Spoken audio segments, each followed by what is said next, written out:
Hello, I'm Bobby Lee, and this is the Bobby Lee Show. And today we have with us a very special guest. His name is Eustace Mullins. We have this book that Eustace Mullins wrote. It's called Murder by Injection, the story of the American medical conspiracy against America, against you and I. So it's Murder by Injection. Eustace Mullins, we're happy to have you with us today.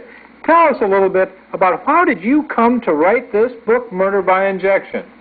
Well, I had been working for almost a half a century on the various monopolies, the legal monopoly, the banking monopoly, the secret government monopoly of the world. And I realized that all of these monopolies interacted, and about the same group of elitists, the world order people, were in each one. But I had not paid much attention to the medical profession. I thought, well, these are doctors who are curing people. They work in the hospital long hours, you know, and they're probably a public asset. And I thought that simply because I hadn't had any contact with them, fortunately for me. And other people who have had contact with them had a different view. Either they were furious, or they were disgusted, or they were dead. And so this was the status of the people who employed the medical profession in the United States, the average American citizen. And the doctors, during this period, as part of the drug trust and the medical monopoly, had various instruments furnished to them by the other monopolies. For instance, the oil monopoly of John D. Rockefeller at Standard Oil had gone into the petrochemical business, and through extensive research they had developed certain medications which they called wonder drugs, and the public, as they took these drugs, they would wonder what was going to happen to them. That's why they were wonder drugs. Others were called miracle drugs. They were called miracle drugs because if you took them and you survived, it was really a miracle. So this was the contribution of the monopolists to the medical monopoly. And the only thing that these drugs had in common was that they were enormously expensive.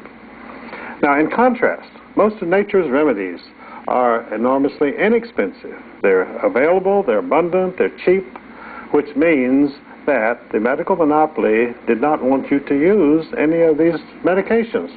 They wanted the greatest achievement of the modern drug trust was the invention of the $1,000 pill. They have now they have one pill which costs $1,000, which you use in cancer and various things. And nature, unfortunately, has never learned how to make a $1,000 pill. So obviously, nature is no good as far as the medical monopoly is concerned.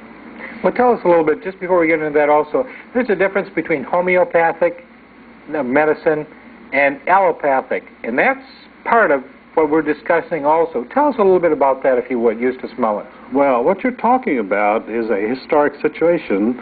In the 19th century, most Americans thrived on what is called homeopathic medicine, which is mostly naturopathic remedies available through nature in abundance at low cost. Well, the medical monopoly, which was formed in 1847 as the American Medical Association, they didn't like this. They thought, how are doctors going to get rich, and how are we going to control the people through the medical monopoly when they can go to these homeopathic people and get these remedies at very low cost? So the first plank of the AMA was, we will never allow any homeopathic physician to become a member of the AMA, and they never have. So, but the AMA was still in a minority.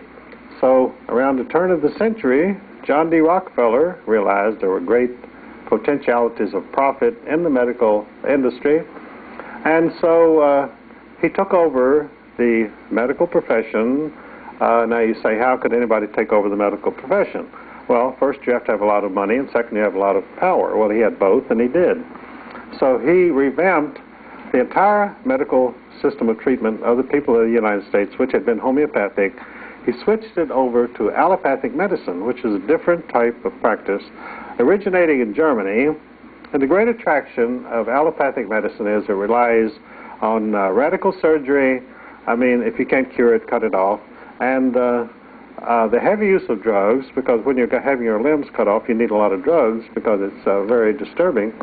And lengthy hospital stays, none of which are features of homeopathic medicine. It's entirely the reverse. So by taking over the medical industry in 1910, through studies which he made through the Carnegie Foundation, John D. Rockefeller emerged as the kingpin of the medical monopoly in the United States. And he now presided over an allopathic system of medicine controlled through every legislature by accreditation of hospitals, control of physicians, control of medications, and which is essentially what we have today. So from 1910, when this change was effected, right to the present day, the cost of health care has multiplied astronomically in the United States to the point where it is no longer available to most American citizens. So how did they counteract this? When they got us to the point where the average working man could not afford hospital care or the allopathic system of treatment, they set up an insurance industry, medical insurance.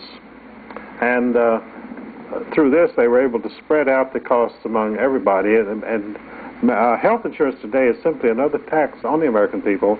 In fact, it functions through the Social Security system as a tax on the recipients of Social Security.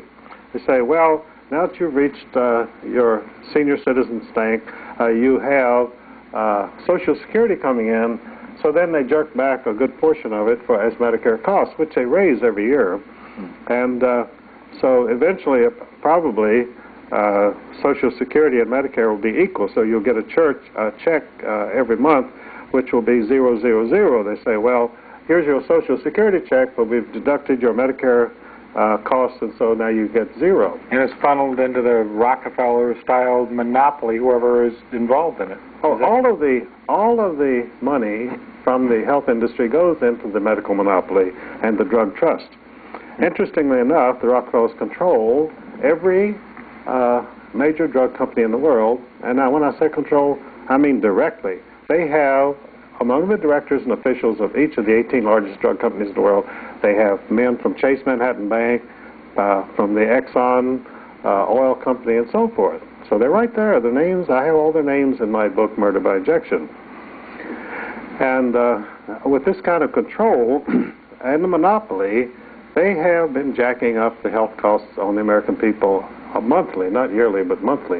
Mm-hmm. Well, $666 billion last year.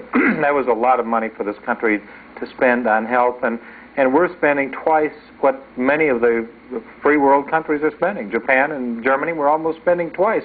And you say that this is part of the monopoly, and that's part of the reason that we're spending so much? Well, actually, we're not spending it. The money is being stolen. Mm-hmm. The Washington Post carried a story not long ago in which they pointed out that the hospitals and the AMA physicians, and I'm not talking about quacks or cranks or fly-by-night people, I'm talking about the medical establishment, is stealing directly $77 billion a year in health costs from the American people. And does the Washington Post offer any solution to this? No, they say by 1995, the amount of theft will be more than $100 billion a year, stolen directly, plus all the other money that they get. That's, ladies and gentlemen, that's why we're $4 trillion in debt. That's part of it anyway. So let's talk about the Hippocratic Oath, or maybe the Hypocrite's Oath, and Galen and Dr. Robert Mendelsohn. But what about the profits of cancer? Let's go into that, Eustace. How has cancer become profitable for people? Well, you see, the medical industry, just like any other industry, they go for the big-ticket item, and cancer is a big-ticket item. I think the average cost of treating cancer is $120,000.